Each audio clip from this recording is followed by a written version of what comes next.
Eh bien, je vous retrouve pour cette nouvelle édition de Direct. Merci d'être avec nous. Aujourd'hui, évidemment, le sujet principal, c'est le Parlement, l'élection du président du Parlement. Ce qu'on appelle, enfin, en Égypte, on l'appelle plutôt Majlis al-Nouab ou comité des députés. On va voir finalement s'il y a une différence entre les deux, le rôle de ce Parlement, comment on envisage finalement les différentes missions de ce Parlement, qu'elles soient politiques ou législatives, puisque c'est un peu son rôle, et bien entendu comment ce Parlement va pouvoir collaborer avec le gouvernement égyptien.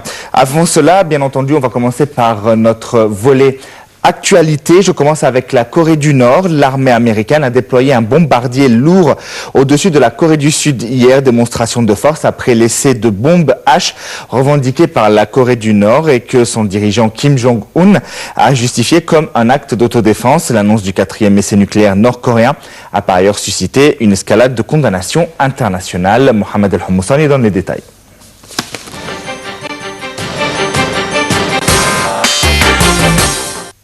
L'armée américaine a dépêché un bombardier lourd pour survoler la Corée du Sud dimanche, démonstration de force après l'essai de bombe H revendiqué par la Corée du Nord et que son dirigeant Kim Jong-un a justifié comme un acte d'autodéfense. L'annonce du 4e essai nucléaire nord-coréen a suscité une cascade de condamnations internationales, bien que la plupart des experts doutent que l'engin testé ait effectivement été une bombe à hydrogène, comme l'affirme Pyongyang. Les tensions avec le voisin sud-coréen sont remontées d'un cran avec la reprise par Séoul de sa guerre de propagande à la frontière intercoréenne. Le bombardier B-52 Stratofortress, qui peut transporter des armes nucléaires, a brièvement survolé la base aérienne militaire d'Osan à environ 70 km au sud de la frontière intercoréenne, ont expliqué l'armée américaine. Puis le bombardier à long rayon d'action, qui était accompagné d'un avion sud-coréen et d'un autre appareil américain, est retourné vers la base aérienne Anderson sur l'île de Guam dans l'océan Pacifique. Ce type d'appareil est fréquemment utilisé lors des exercices militaires annuels conjoints des États-Unis et de la Corée du Sud, décriés par Pyongyang, mais leurs sorties sont rarement rendues publiques. Le dernier cas remonte à 2013 après le 3e essai nucléaire nord-coréen. L'armée américaine avait alors déployé un B-52 ainsi qu'un bombardier furtif B-2 pour démontrer sa puissance face à la Corée du Nord. Le test de mercredi est le 4e essai nucléaire de la Corée du Nord, à qui les résolutions existantes de l'ONU font interdiction de développer tout programme nucléaire ou balistique.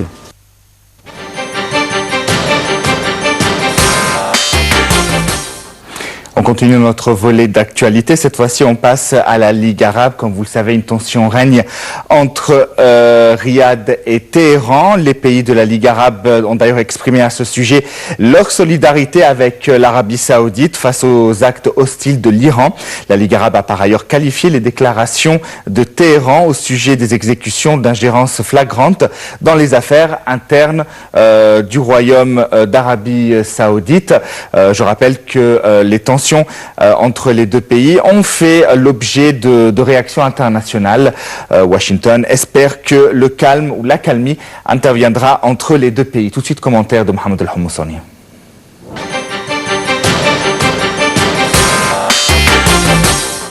Réunis hier au Caire sur demande de l'Arabie saoudite, les chefs de la diplomatie des pays de la Ligue arabe ont exprimé leur solidarité totale face aux actes hostiles et provocations de l'Iran. Ils ont notamment condamné dans un communiqué les déclarations iraniennes hostiles à l'Arabie saoudite qui venaient en réaction à l'exécution de décisions de justice qui concernent un certain nombre de terroristes. Il s'agit d'un dignitaire chiite, Nimr, figure de l'opposition politique, condamné pour terrorisme et 46 autres personnes, la plupart d'entre elles des terroristes d'Al-Qaïda. La mise à mort de Nimr a entraîné des manifestations et des attaques contre les représentations diplomatiques saoudiennes en Iran, à la suite desquelles Riyad a rompu ses relations diplomatiques avec Téhéran. La Ligue arabe a par ailleurs qualifié les déclarations de l'Iran chiite au sujet de ses exécutions d'ingérence flagrante dans les affaires internes du royaume saoudien, la puissance régionale sunnite. Samedi déjà, le Conseil de coopération du Golfe avait apporté son soutien total à l'Arabie saoudite, menaçant de prendre d'autres mesures contre l'Iran si ce pays poursuit ses agressions. Le ministre des Affaires étrangères iranien a accusé Riyad d'utiliser la crise diplomatique pour créer des tensions.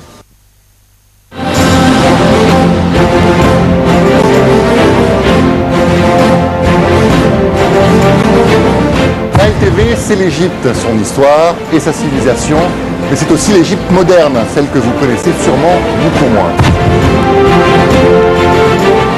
Une chaîne où on parle d'information, de culture, d'art ou d'histoire. Nile TV, c'est aussi une chaîne qui vibre au rythme du sport. Toutes les grandes compétitions nationales et internationales, c'est ici que ça se passe. Retrouvez-nous sur le terrain pour des reportages qui couvrent toute l'actualité locale ici en Égypte.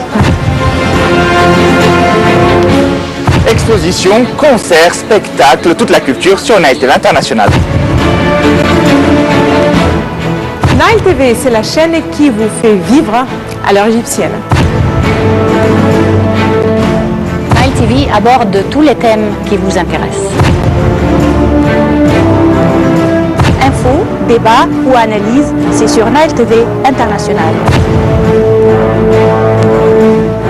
Nile TV International, c'est la voix francophone de l'Égypte.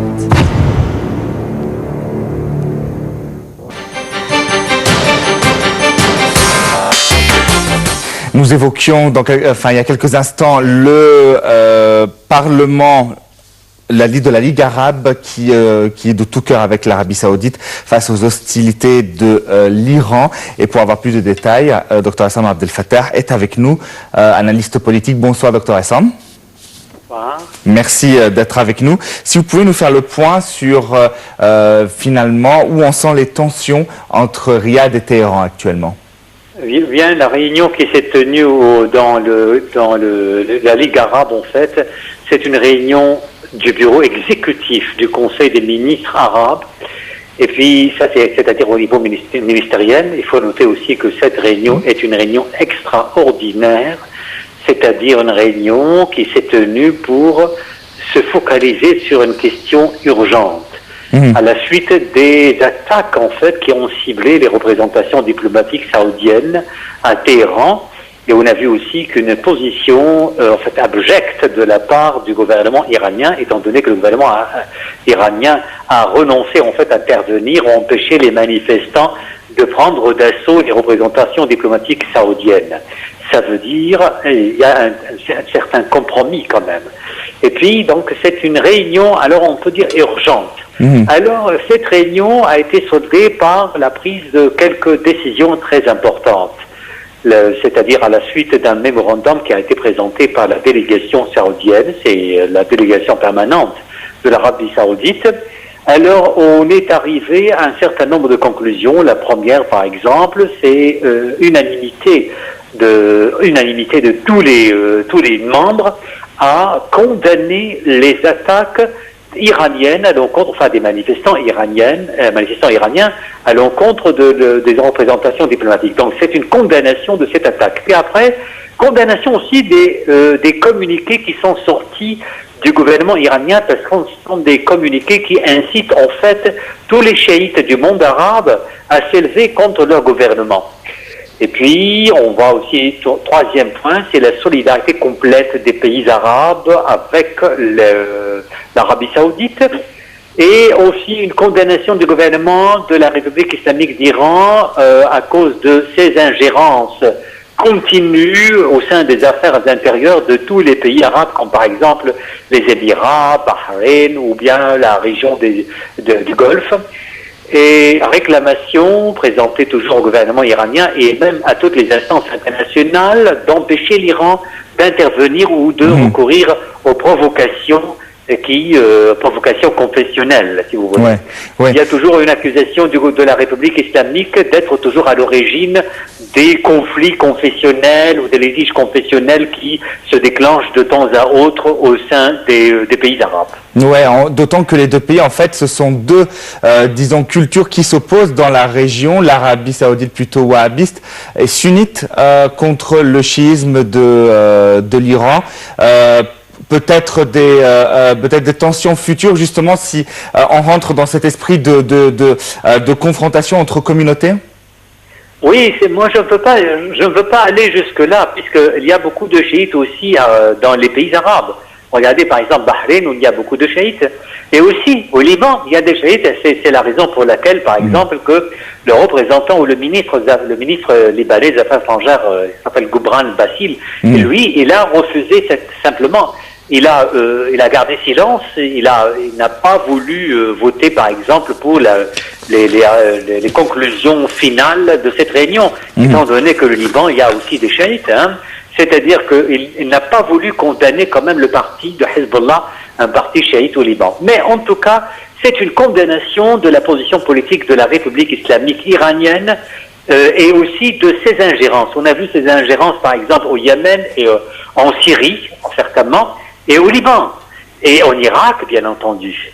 Donc c'est une condamnation, je pourrais dire, de toutes les politiques suivies par la République islamique iranienne. Très bien. Dr Hassam Abdel Fattah, merci d'avoir été avec nous.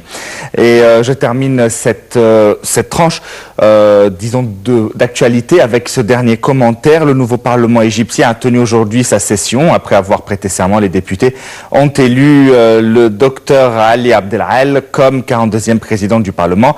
Al-Sayed Mahmoud Al-Sherif a été élu vice-président du Parlement alors qu'un vote se déroule ce soir pour choisir les députés. Ala Abdelmonaim et Soleiman Wahdan pour le poste de deuxième vice-président. Mohamed Al-Hamoussani donne les détails.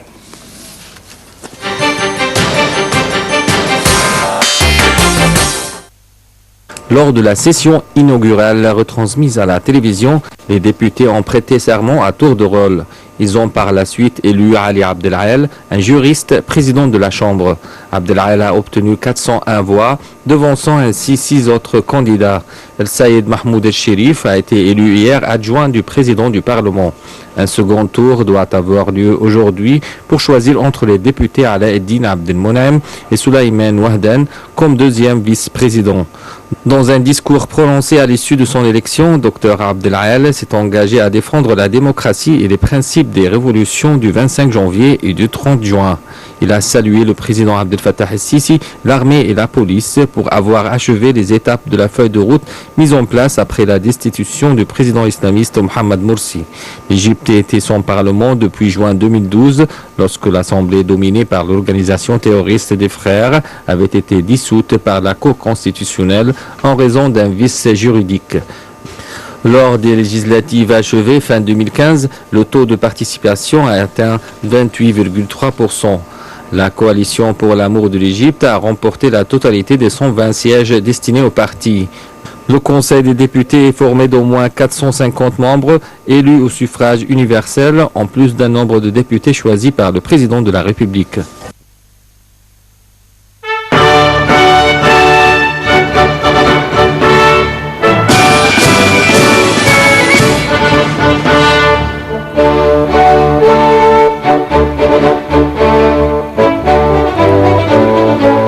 Le nouveau canal de Suez.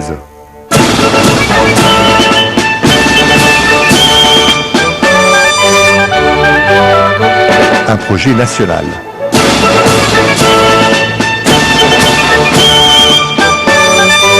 Entièrement financé et réalisé par des Égyptiens.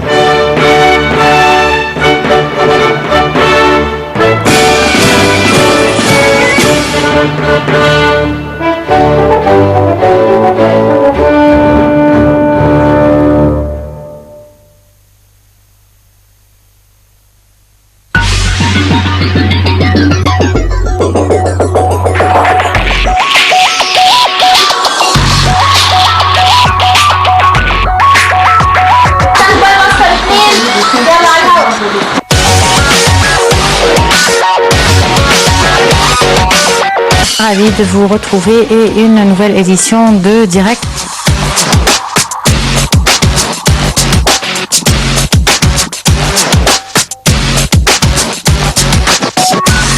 La situation économique en Égypte, où on est exactement. De la situation en Irak où la violence atteint des sommets. Nous allons également parler de la Syrie avec la participation ou la non-participation de l'opposition à la conférence Genève 2.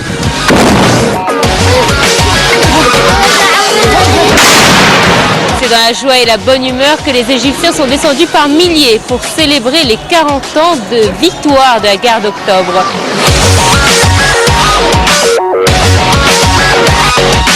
La rédaction de la nouvelle constitution va s'inspirer des anciennes constitutions, mais avec les revendications de janvier 2011 et de 30 juin 2013. Direct aux horaires suivants sur Nile TV International.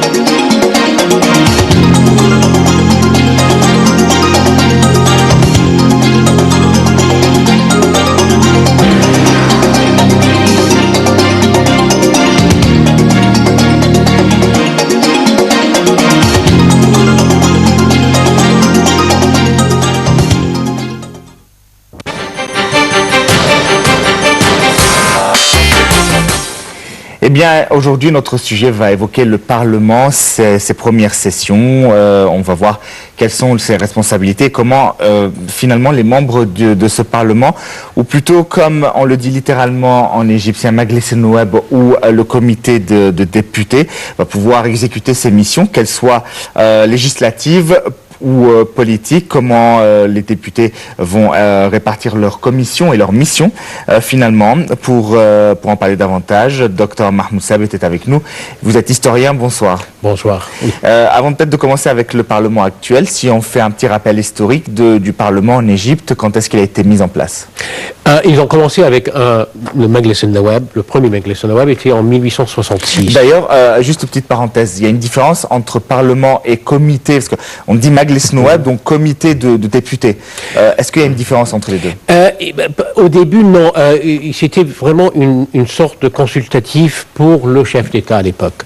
Mais ça a évolué très rapidement comme Parlement, comme on comprend le mot actuel.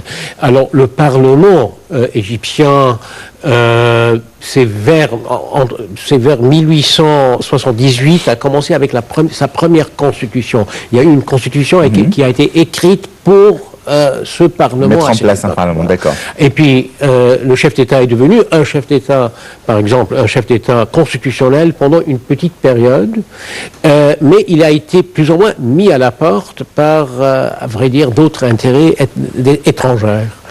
Et entre 1878, 79 jusqu'à 1881, il n'y a pas vraiment eu un Parlement, même que l'ancien Parlement a eu 9 sessions, 9 ans. Le deuxième, vraiment le plus important, c'est celle de 1881, quand Ahmed Rabi a exigé un Parlement. Et c'est vraiment le premier Parlement avec des vraies élections et une, comment dirais-je, une responsabilité ministérielle. Les ministres avaient une responsabilité de leurs actions. D'accord. Et est-ce que c'est un Parlement avec donc bicaméral, comme on dit, avec deux chambres? Oui. Alors, deux chambres, un Sénat et un chambre de représentation.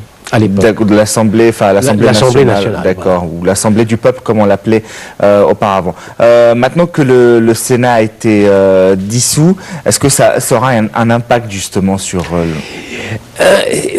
on a eu, vous savez, 32 parlements en 135 ans. Ça a changé plusieurs fois. Et quand même, même le système a changé dans sa totalité plusieurs fois. Parce que ça a été tous mis à côté à cause de l'occupation britannique. Il y avait un parlement, mais vraiment sous le joug anglaise à l'époque. Et le vrai parlement, quand c'est retourné, c'était alors un parlement de l'État. Ça veut dire c'est le parlement qui gérait l'État, pas le chef d'État qui gérait l'État. à l'époque. Et ça, on peut dire entre 1924 jusqu'à 53, plus ou moins. Très bien. On va en revenir avec plus de détails. J'ai au bout du fil Dr Passante Fahmy, économiste, mais surtout membre du Parlement. Mes félicitations, Dr Passante. Bonsoir. Merci beaucoup. Bonsoir. Merci d'être avec nous. Comment vous avez évalué les premières sessions du Parlement où vous commencez vos activités? Il y a 2 jours qu'on n'a pas, qu'on continue le travail. On n'est pas parti. C'est-à-dire, hier, c'était la première session. On a travaillé pour 18 heures à peu près. Mais on a fini 75% du travail qui était supposé finir. Aujourd'hui, on est là aussi de bon matin. On continue et on va passer aussi la soirée ici pour pouvoir avancer assez vite. C'est-à-dire, on a fait premièrement les élections pour le chef du Parlement et les 2 députés. Et ensuite, on va choisir quelques comités. Après ça,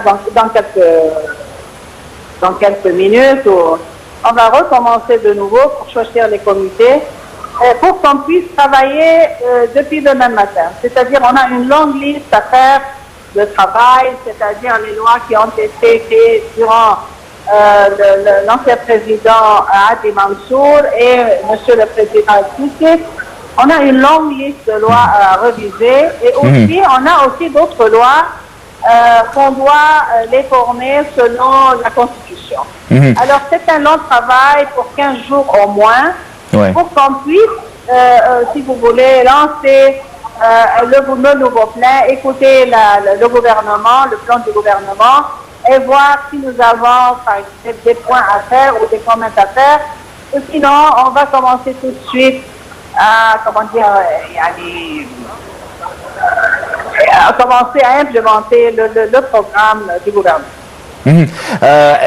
En ce qui concerne les différentes commissions, Dr Passante, comment vous les avez réparties? Pardon? Les différentes commissions du Parlement. Je ne vous écoute pas, j'ai trop de bruit à côté de moi. Vous pouvez répéter, s'il vous plaît? Je parlais des différentes commissions dont va s'occuper le Parlement. Comment vous les avez réparties? Ça va commencer demain. C'est-à-dire, ça c'est sur le plan demain, on va commencer à choisir une commission, qui va faire quoi, mais il y a aussi des élections selon ces commissions. Alors, peut-être que cette semaine sera une semaine préparatoire pour qu'on puisse commencer tout de suite à reviser les lois qui ont été faites, peut-être aussi à mettre de nouvelles lois selon la Constitution, pour pouvoir travailler et évaluer le plan présenté, la stratégie présentée par le gouvernement. Mais bien sûr, tout le monde sait très bien que l'Égypte a une longue liste, qu'on appelle, de devoirs à faire, et on doit commencer tout de suite. Ou bien la situation économique n'est pas vraiment acceptable au niveau positif. Nous avons beaucoup de travail à faire sur le budget, sur le système bancaire, sur la politique fiscale, politique monétaire. C'est une longue liste.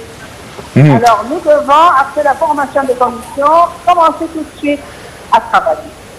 Dr Passante, si vous nous parlez du quotidien et de la vie d'un député du Parlement 2016. Jusqu'à maintenant, c'est très difficile parce que, comme je vous dis, il y a les dernières 24 heures, on est là. On n'est pas parti. Et ça continue. C'est très fatigant, mais je ne pense pas que ça va continuer comme ça. Peut-être au commencement, à cause des problèmes sur le côté social, économique, politique, il y a une longue liste de problèmes. Peut-être que nous serons obligés de travailler de longues heures, si vous voulez. Mais j'espère que plus tard, ça sera un peu plus facile. Parce que c'est fatigant. C'est lourd. Dr Passante, comment vous travaillez, vous collaborez ensemble entre membres de députés pour mettre en place les projets de loi, alors que c'est bon, la plupart peut-être n'ont pas cette expérience législative? Comme vous voulez, c'est un travail collectif, les gens travaillent ensemble. Bien sûr, la majorité, moi-même, je n'ai pas d'expérience, honnêtement, ça c'est nouveau pour moi. Mais la coopération entre les députés est bien vue. Tout le monde veut que l'Égypte avance. On essaye, il y a des problèmes bien sûr, il y a des conflits, il y a des gens qui comprennent mal le pouvoir qu'ils ont. Mais en général, ça avance, ça doit avancer. Très bien. Docteur Passane, si vous nous expliquiez le cycle des projets de loi, donc comment va fonctionner, est-ce que le gouvernement va vous transmettre ces projets à lui, ou c'est vous qui serez en charge de le faire, et quelle est finalement les différentes procédures pour qu'une loi soit confirmée? Il y a deux sets de lois, c'est-à-dire les lois qui ont été, comme je vous ai dit, qui ont été mises en place durant la période de Hadi Mansour et M. le Président, et il y a d'autres lois pour faire... J'arrive pas à parler après de bruit. Oui. Et les nouvelles lois, selon la Constitution, qui doivent s'appeler en général, on ne va pas commencer à lire les lois. Ouais. On les a déjà lues. Et chacun a des commentaires à faire. Et j'espère que ça ira bien, la coopération avec tout le monde. D'accord, donc en fait la première étape, ça serait plutôt... Ouais, docteur Passane, je sais que vous avez énormément de bruit, beaucoup de travail, je ne vais pas beaucoup vous embêter. Juste pour conclure, la première étape que vous êtes en train d'effectuer actuellement, c'est plutôt une relecture des lois et peut-être des amendements éventuels. Voilà. Très bien, docteur Passane Fahmi, économiste et membre du Parlement, merci d'avoir été avec nous. Merci à vous. Pour revenir donc à notre sujet, docteur Mahmoud Sabet, je rappelle vous êtes historien, donc nous avons commencé à parler de l'histoire du Parlement, comment il a évolué de la période monarchique jusqu'à maintenant, en fait. Vous avez parlé de 32 parlements.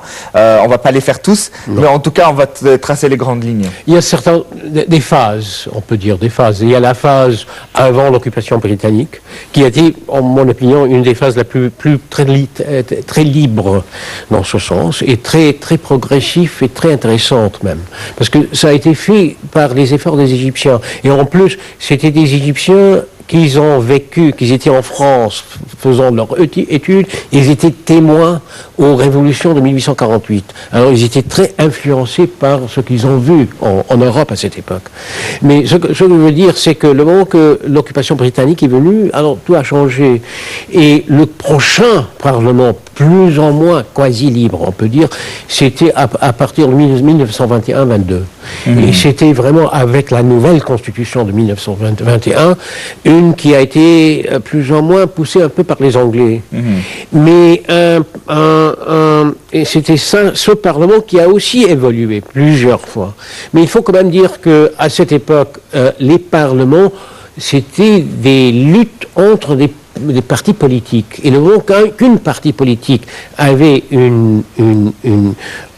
dominé plus ou moins le Parlement, c'était eux, le gouvernement et le cabinet. En plus, les ministres eux-mêmes, c'était normalement des députés. Alors, c'était un système un peu à l'anglaise dans ce sens. Et sous l'époque donc de Moubarak? À partir de 1953, ça a beaucoup changé. C'était plus vraiment le Parlement, c'était moins un Parlement, plus une grande chambre consultative, avec une partie politique, l'Union socialiste arabe. Et ça a géré plus ou moins jusqu'à l'époque de Anwar el-Sadat. Et Anwar el-Sadat a changé le nom, certaines choses, et aussi a commencé à faire des efforts pour faire retourner les partis politiques, y compris bien sûr le Wafd à l'époque. Moi je parle à la fin des années 70. Et vraiment à ce moment-là, ça s'est commencé. Sous Moubarak, ils ont poussé à un certain moment, mais je dois dire, si Anwar el-Sadat aurait resté vivant, je pense qu'ils ont beaucoup progressé plutôt. Il y avait vraiment une stratégie qui n'a pas l'air que ça a existé sous Moubarak. Je dois le dire ça, mais quand même, à partir de Moubarak et après cette époque, c'était plus ou moins un parlement façade en réalité. Pas au début, mais ça a évolué mal dans ce sens. Et c'est ça qui a plus ou moins changé à partir de 2011. Et actuellement, c'est l'évolution de ce qui se passe. C'est pour trouver une meilleure solution pour le 21e siècle Oui. et quelque chose de moderne. Après tout, ça fait 135 ans que le peuple égyptien essaye d'avoir un parlement représentant et démocratique, et vraiment, elle le mérite à ce moment. Et justement, les députés, si on fait une comparaison entre les députés de l'époque et les députés actuels, en termes par exemple de qualification politique, en termes d'expérience politique, qu'est-ce que vous pouvez en dire ? Je peux dire que c'était un peu différent, parce qu'ils avaient, et ça j'espère que ça va développer, c'est ça l'évolution la plus importante actuelle, c'est qu'ils ont évolué un système parlementaire politique entre 1923 et 1953-54 qui a vraiment donné une maturité politique aux députés. Et très souvent, ces députés ont gouverné, ils ont agi comme ministres ou ils ont agi dans un cabinet quand leur parti politique était au pouvoir, par exemple. Et puis c'était beaucoup plus transparent à cette époque. Et tout ça viendra avec la même maturité politique, et ce que j'espère va y passer avec ce nouveau Parlement actuel. Mais oui, je trouve qu'ils n'ont pas vraiment le même, pas encore en tous les cas, le même niveau d'expérience qu'ils avaient à l'époque.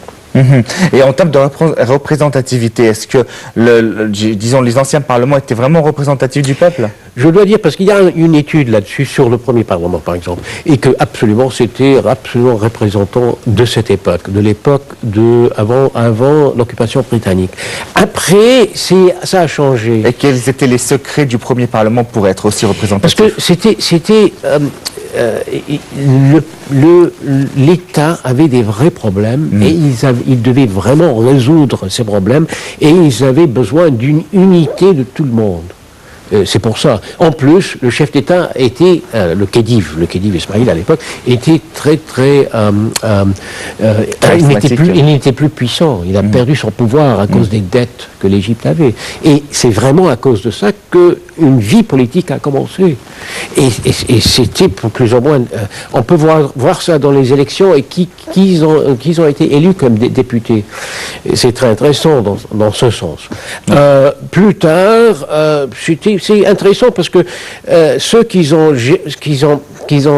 joué des rôles politiques dans les cabinets et comme députés, une très grande proportion étaient des hommes de la loi. Ça veut dire des avocats, des juges, ce genre.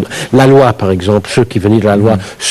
Il y avait bien sûr des députés qui avaient des intérêts économiques, bien sûr aussi.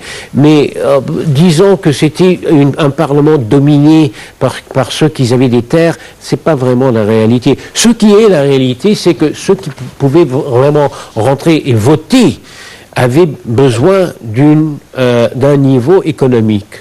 Ça, c'est vrai. Le niveau économique, il devait avoir une petite fortune ou une récolte, l'équivalent de 5 fédans aujourd'hui, par exemple. Est-ce que finalement, il y avait une concordance entre les deux chambres, que ce soit le Parlement, enfin l'Assemblée nationale et le Sénat à l'époque, ou est-ce qu'il y avait essentiellement des conflits entre les deux? Bien sûr, il y avait des conflits, mais dans le sens de la politique de l'époque. Pas des conflits à cause de, par exemple, des conflits sur le pouvoir, ou peut-être une chambre voulait plus de pouvoir que la chambre. C'était pas ce genre de choses, c'était plutôt des conflits sur le protocole, sur la politique même de l'État, sur certaines choses, mais plutôt dans la Constitution même. À l'intérieur de la Constitution plutôt qu'à l'extérieur de la Constitution et à l'extérieur des efforts parlementaires. Et la représentativité des femmes à l'époque? Ça n'a pas vraiment commencé que plus tard. Parce que déjà, il faut quand même dire que l'Angleterre, par exemple, a eu la vote pour les femmes en 1928. Il y a d'autres pays qui l'ont eu beaucoup avant, plus avant que ça. L'Égypte, c'était, je pense, plutôt vers... ça veut dire complètement, ça veut dire une personnalité pendant les années 50. D'accord. Bien après la France, je pensais que c'était venu avant. Après ils avaient le droit de vote en 36, 38, voilà. Ça, mais c'était pas un droit total, ouvert. Une vote, c'était pas, ça veut dire, la vote des femmes n'était pas au même niveau que la vote des hommes. C'est ça ce que je veux dire. On va parler de cette commission actuelle, de ce Parlement actuel. La plupart sont des hommes d'affaires dans ce Parlement. Est-ce que quelqu'un qui n'a pas exercé une vie politique, est-ce qu'il sera capable d'en exercer une et prendre cette responsabilité? Je veux dire, on sort quand même de deux révolutions avec une certaine, je dirais, instabilité. Et puis, on a besoin en tout cas, le pays a besoin de stabilité et d'ordre et de lois pour le bien du pays. Est-ce que vous pensez qu'avec des gens qui n'ont pas de background ou d'expérience politique, cela pourrait être facile à réaliser? Actuellement, l'Égypte a vraiment, à cause de ce déséquilibre qu'elle a vu jusqu'à maintenant pendant les derniers 5 ans, elle a besoin vraiment d'une politique de quelque chose qui est à la réussite, de trouver des solutions. Et actuellement, on peut dire pour le court terme et le moyen terme, dans le sens du temps, c'est pas mal comme idée d'avoir des hommes d'affaires dans cette position, mais pas en permanence et pas au long terme. D'accord. On va en parler avec plus de détails. Dr Khaled Abdelrahman, professeur de droit, est avec nous au bout du fil. Dr Khaled, bonsoir. Bonsoir. Merci d'être avec nous, Dr Khaled. Je vais vous poser une question que j'avais posée à Dr Passand, qui était membre de Passand Famille, qui est membre du Parlement. En fait, toute la procédure du projet de loi jusqu'à son aboutissement dans ce Parlement 2016, comment elle va s'effectuer? Non, c'est annoncé dans la Constitution, la procédure pour faire une loi, pour préparer une loi. Il y a la proposition. C'est ça votre question, n'est-ce pas, si j'ai bien compris? Oui, oui. Oui, alors il y aura des propositions, il y aura des études, des comités spéciaux qui va vérifier le contenu de cette loi, quel que soit le domaine, et après elle sera passée devant les membres pour voter article par article, et comme ça, comme d'habitude, ça ne change pas, la procédure ne change pas d'une constitution à l'autre, c'est toujours pareil. Ouais. Dr Khaled, la plupart des membres du Parlement n'ont pas cette expérience de droit ou de politique. Vous pensez que ça pourrait être simple, justement, de pouvoir légiférer? Oui, parce qu'en général, il y a l'expérience des plus âgés, il y a l'expérience des anciens membres, il y a des membres que ce n'est pas la première fois qu'ils soient des membres dans le Parlement, alors ils ont une expérience d'une manière ou d'une autre. Et les jeunes, normalement, c'est facile à apprendre. Ils vont faire bien prendre des conseils, poser des questions avec le temps. Dès le début, comme ça, bien sûr, peut-être il y a un manque d'expérience, mais ça viendra avec le temps, avec la pratique, si on peut dire. Voilà. En l'absence du Sénat, Dr Khaled, quels pourraient être, disons, les pouvoirs du Parlement et sa crédibilité? Parce qu'au fond, peut-être que le Sénat faisait dans certains pays, donc avec un Parlement bicaméral, une espèce de contrepoids. Là, en l'absence de Sénat, qu'est-ce que vous en pensez? Ah non, ce sont des systèmes politiques différents. Par exemple, dans les pays où il y a 2 chambres pour la législation, comme la France par exemple, normalement, ou bien généralement, on est tout près de la logique constitutionnelle française. De lecture, de chambre de lecture, ça fait que les lois soient plus mûres, plus sérieuses, quoi, plus mûres. Je trouve que c'est mieux. Mais comme ils ont décidé ici que ça sera une seule chambre, ils ont dit à l'époque que c'est pour diminuer les dépenses, parce que ça coûte beaucoup quand même d'avoir une autre chambre en parallèle. Le pouvoir sera simplement avec une seule chambre. Ça passe, ça peut arriver dans certains pays. C'est pas grave, c'est pas grave. Dr Khaled Abdelrahman, vous êtes professeur de droit, merci d'avoir été avec nous.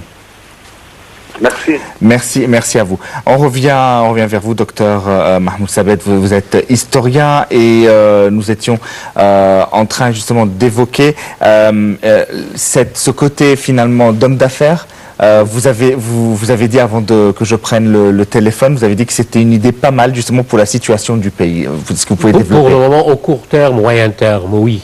Parce que à la fin, l'Égypte a besoin vraiment d'une bonne administration, des gens qui savent comment administrer un État. Pas exactement un État dans le sens politique, mais administrer son économie. Le plus grand défi actuel, c'est la gérance de l'économie égyptienne. L'économie égyptienne a été très mal menée, il y a plein d'abus là-dedans, c'est ça le grand problème. Et de trouver un moyen de mettre fin à tout ça et d'avoir vraiment un système commercial avec des lois commerciaux qui protègent pas seulement les hommes d'affaires, les petits commerçants, disons. Que c'est ça plutôt le futur, et c'est ça vraiment qui est dans les mains des hommes d'affaires au Parlement. Vous pensez que un homme d'affaires qui a vu, disons, la mentalité de... Enfin, finalement, pour lui, le gain, c'est le plus important. Vous pensez que il pourra se détacher de cette optique et finalement prendre en considération, parce qu'il n'y a pas que des commerçants en Égypte, il y a aussi des fonctionnaires, des employés, des gens qui ne gagnent pas encore le SMIC égyptien de 1200 livres égyptiennes. Est-ce que vous pensez que les droits du travail et des travailleurs vont être justement défendus par un Parlement comme ça? C'est toujours un danger d'avoir des éléments avec un conflit d'intérêts, bien sûr. Et des hommes d'affaires, oui, mais ils ont au moins l'expérience de gérer des compagnies. Ils ont des expériences de trouver des solutions pour les compagnies financières. Actuellement, l'Égypte a besoin des solutions. Est-ce qu'une compagnie est la même gestion qu'un pays? Je veux dire, quand on prend un député, je ne sais pas, dans n'importe quel autre pays démocratique du monde, il est responsable d'une commune, il va inaugurer des écoles, il va inaugurer des stades publics, il va inaugurer des lieux publics, il va s'occuper du budget, il a une intendance, une permanence, il est près du peuple. C'est quand même un autre contact qu'une compagnie où finalement l'employeur qui est tout là-haut ne voit que ses employés qu'une fois par an peut-être. Ça dépend de quel pays, on doit le dire. Bien sûr, des pays plutôt progressifs, plutôt quasi-socialistes, où c'est exactement comme ça. Quand on regarde les États-Unis, la plupart des hommes qui gèrent l'économie américaine sont des hommes d'affaires, à la fin du compte. C'est ça la réalité.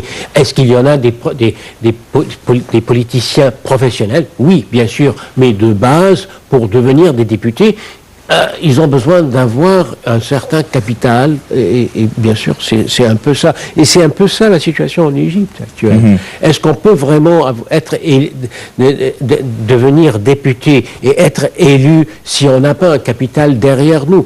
Pour le moment, non, il n'y a que ça comme la voie de rentrer dans un Parlement.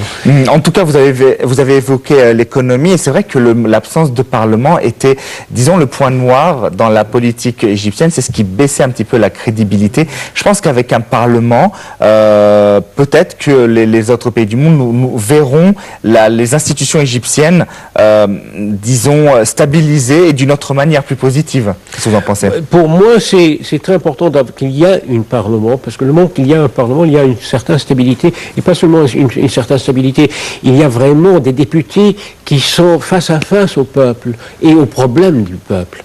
Quand on a une situation avec une partie politique qui gère plus ou moins tout ce qu'on avait avant, il n'y a pas vraiment cette transparence. Actuellement, il y a une transparence, il y aura une transparence.